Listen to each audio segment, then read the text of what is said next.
It is no longer one base. It is every base. The Bahrain news agency has confirmed that the U.S. Navy's Fifth Fleet Service Center in Manama, the headquarters of America's entire Middle East naval operation, has been subjected to a missile attack. Qatar has intercepted 2 Iranian missiles over its territory, protecting al-Udeid Air Base. The al-Assad Air Base in western Iraq, where American troops are stationed, has been targeted. The U.S. Embassy in Jordan is implementing shelter in place. The U.S. Embassy in the UAE has issued the same warning. The U.S. Embassy in Israel, the U.S. Embassy in Bahrain, the U.S. Embassy in Qatar. Every American installation across the entire Middle East theater is now under active threat simultaneously.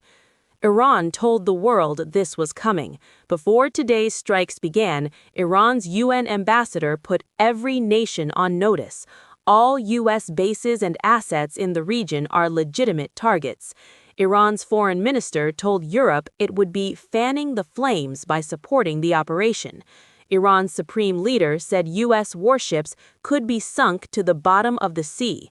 Every one of those threats is now being executed, not as posture, but as ordnance in the air over 5 countries at once. The U.S. military operation has a name. The Department of Defense posted it on X approximately an hour ago. It is called Operation Epic Fury. Here is the confirmed picture of what Iran is striking right now, each location documented, each with its significance explained. Bahrain, U.S. Navy Fifth Fleet Headquarters. The Bahrain news agency, the official state news outlet of Bahrain, confirmed Iran struck the U.S. Navy's Fifth Fleet Service Center in Manama. The Fifth Fleet is not just a base, it is the command center for all U.S. naval operations across the Middle East, the Red Sea, the Arabian Gulf, and parts of the Indian Ocean. It manages approximately 20,000 sailors and hundreds of ships and aircraft across the entire theater. Striking it is not a symbolic gesture. It is an attempt to degrade the command and control of America's entire regional naval operation. Bahrain's Interior Ministry confirmed alarms were activated across the country and citizens were ordered to shelter in place. Qatar, al-Udeid Air Base. Qatar intercepted 2 Iranian missiles over its territory, per Qatari officials speaking to CNN.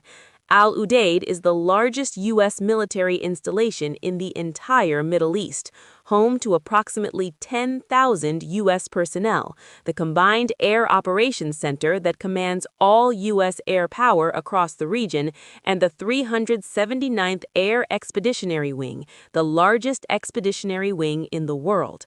Al-Udeid was also the target in June 2025, when Iran gave advance warning before striking, and the U.S. preemptively evacuated most aircraft.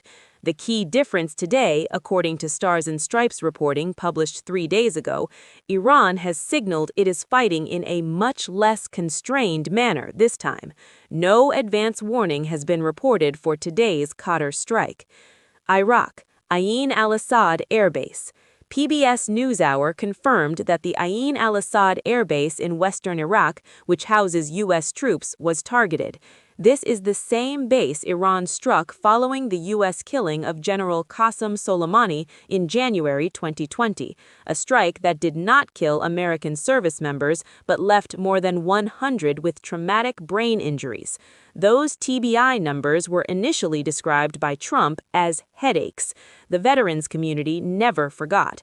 If today's strike on al-Assad produces American casualties, the political and military consequences will be unlike anything in this war so far. Jordan, UAE, Israel, shelter-in-place orders across the board.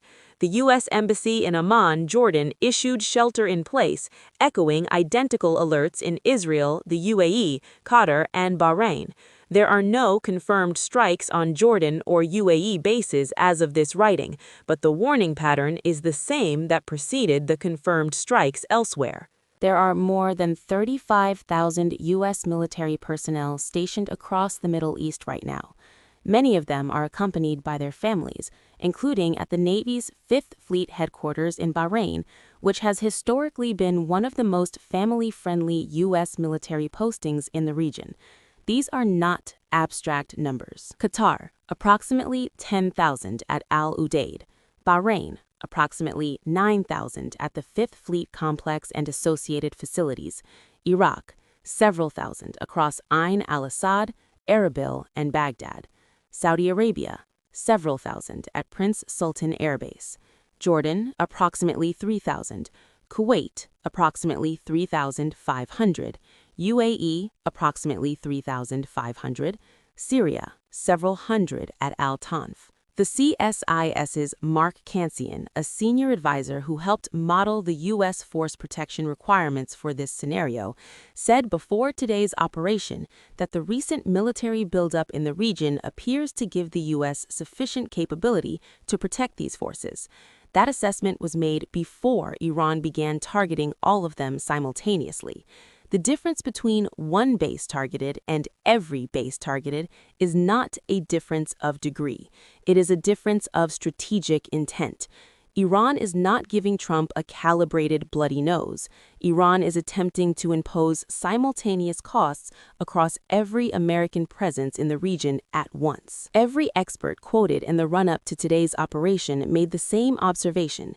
Iran's response this time would be fundamentally different from its response to Operation Midnight Hammer in June 2025. Understanding why requires understanding what was different then. In June 2025, Iran gave Qatar and the U.S. hours of advance warning before striking al-Udeid. The U.S. pre-evacuated most aircraft from the base. Satellite images showed the base mostly empty of planes before the missiles hit. The damage was real but limited. One geodesic dome housing communications equipment for U.S. troops was destroyed. No American deaths, no Qatari deaths. Iran's IRGC issued a statement saying the attack used one missile for each U.S. bomb dropped on Iran's nuclear facilities, a calibrated, proportional, message-sending strike designed to demonstrate capability without triggering American escalation. Today's multi-base simultaneous attack is the opposite of that. No reported advance warning for Qatar. The 5th Fleet headquarters hit in Bahrain, a target Iran avoided entirely in June 2025. Ain al-Assad in Iraq, targeted. The U.S. embassies in 5 countries under shelter-in-place simultaneously. Behnam Ben Taleblu of the Foundation for Defense of Democracies said it directly 3 days ago. I think now we're moving towards a world in which the regime is at least publicly signaling that it will be fighting in a much less constrained manner than before. That signal has now been converted into missiles over Manama, Doha, and western Iraq at the same time. The reason for the escalation is not complicated. In June 2025, Iran was trying to avoid a wider war and preserve the nuclear program it was still rebuilding. Today, that nuclear program has been targeted again, and Iran's senior military commanders have reportedly been killed. The calculus has changed. When you have less to lose, you fight less carefully. There are 2 Iranian actions that military analysts unanimously identified before today as the triggers that would force a far more expansive U.S. response. Iran has not taken either of them yet. Whether it does in the next 24 to 72 hours is the variable that determines whether this is a 2-day war or a 2-year one. Red line 1, the Strait of Hormuz. Iran sits astride the Strait of Hormuz, through which approximately 20% of the world's daily oil supply transits, roughly 20 million barrels per day. On February 16, 2026, the IRGC conducted live-fire naval drills in the strait and announced a temporary closure of sections of the waterway, a rare move not seen since the 1980s tanker war. It was a signal. If Iran attempts to close the strait today, ACLED analysts said that almost certainly triggers a far more expansive U.S. response. The U.S. Navy is committed to keeping it open. 2 carrier strike groups are in the region for exactly that purpose. but keeping the strait open against Iranian mines, speedboat swarms, and anti-ship missile salvos is not a passive operation. It is a sustained naval battle that would last days or weeks. Red Line 2. American casualties. Trump has no confirmed American deaths from today's operation as of this writing. Vice President Vance claimed 0 American casualties this morning. That status is the single most fragile fact in this entire war. al-Assad was targeted. The Fifth Fleet in Bahrain was struck. Al-Udeid was targeted. 35,000 Americans are within range of Iranian short-range ballistic missiles that travel faster than the speed of sound. Akled's framework was explicit. If Iran miscalculates, the conflict could rapidly expand beyond what any side initially intended. An American military funeral is the miscalculation that ends the ceasefire option permanently. Iran does not fight alone. Its axis of resistance has been degraded by 18 months of Israeli strikes, but it is not destroyed. The Alma Research Center in Jerusalem published an assessment confirming Iran's top priority targets are Israel and U.S. military bases, but adding, Iran's terror proxies in the region, such as the Houthis in Yemen and Hezbollah in Lebanon, may additionally be mobilized in regime retaliation efforts. Hezbollah will most likely play the largest role. Hezbollah has been severely depleted by Israeli operations. Its Secretary General Nasrallah was killed, its command structure fractured, its rocket arsenal partially destroyed. But severely depleted is not eliminated. Hezbollah still has thousands of rockets.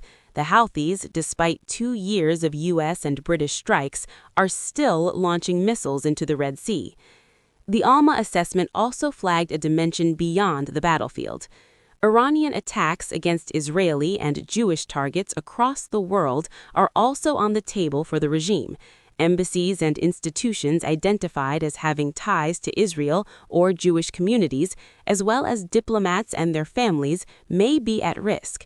That is a warning about potential terrorist attacks on civilian targets in Europe, South America, and elsewhere, the kind of operation Iranian intelligence has executed before, most notably the 1994 AMIA Jewish Community Center bombing in Buenos Aires that killed 85 people. The cyber dimension is also active.